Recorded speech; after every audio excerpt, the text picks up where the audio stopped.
This is the new Samsung Galaxy Fold 7 and this is the new Galaxy Flip 7. Oh, and if you hear background noise, again, keep in mind this is New York City. It's never quiet. I'm surprised Spider-Man didn't jump through the window yet. So, the Fold 7, it is crazy thin, a lot thinner than what I was expecting. When folded, it is 8.9 millimeters, and then once you unfold it, it is just 4.2 millimeters. And this new color, oh man, I absolutely love it. The subway is shaking the ground right now.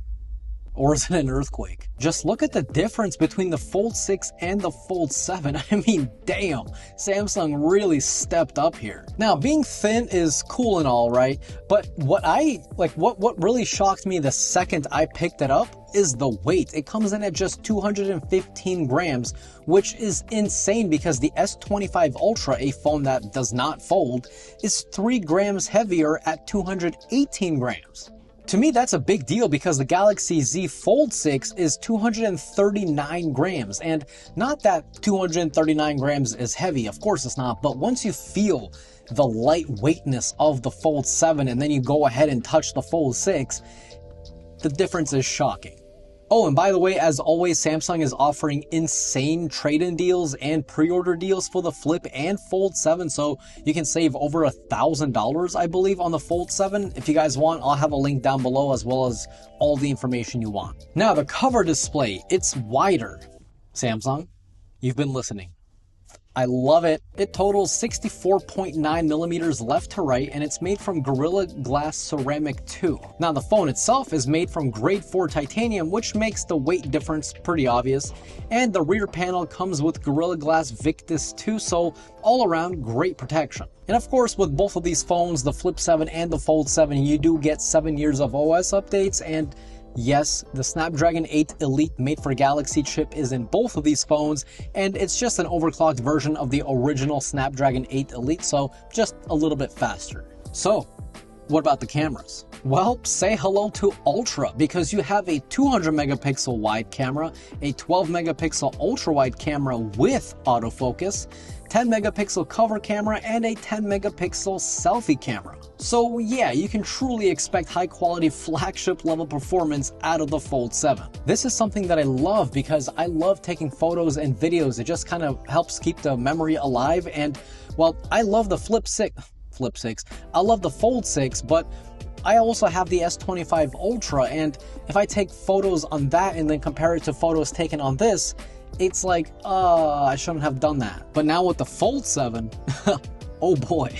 And as far as the selfie camera on the Fold 7, it is so much wider. It comes in at 100 degrees field of view, and the Fold 6 comes with an 85 degree field of view. So if you guys love taking those beautiful selfies with the I'm just gonna say it, New York City skyline, I did that yesterday, and you guys want like the ultra wide view and then fit a lot of people into frame, yep, the Fold 7, it's got it. And of course, for all you video fans out there, if you love taking video, you'll be happy to know that finally HDR10 Plus is like the default for taking videos, and it's gonna be much better during the day and especially at night. I mean, oh my god, I can't wait to talk more about this. So if you guys want to see a lot more examples in the future, and by the future I mean in a couple days, definitely subscribe. Now, as far as the battery life goes, it is 4,400 milliamp hours, same as last year. However, with the new tuning as well as the new chip, battery life might see an increase. And of course, like I said, I do have both the Flip and Fold 7, so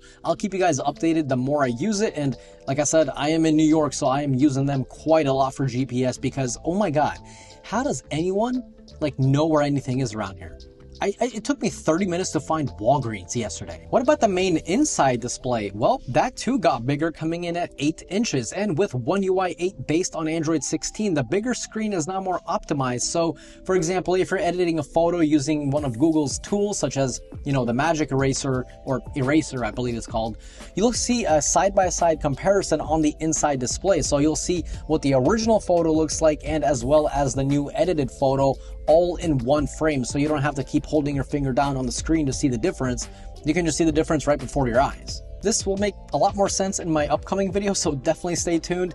But all you need to know is that the AI got smarter, more helpful, and especially if you're a gamer out there, because I've never seen this before, but you can now circle to search while you're playing a game. So if you're stuck on a level, you can circle to search and then you'll see like tips and tricks without even leaving the game.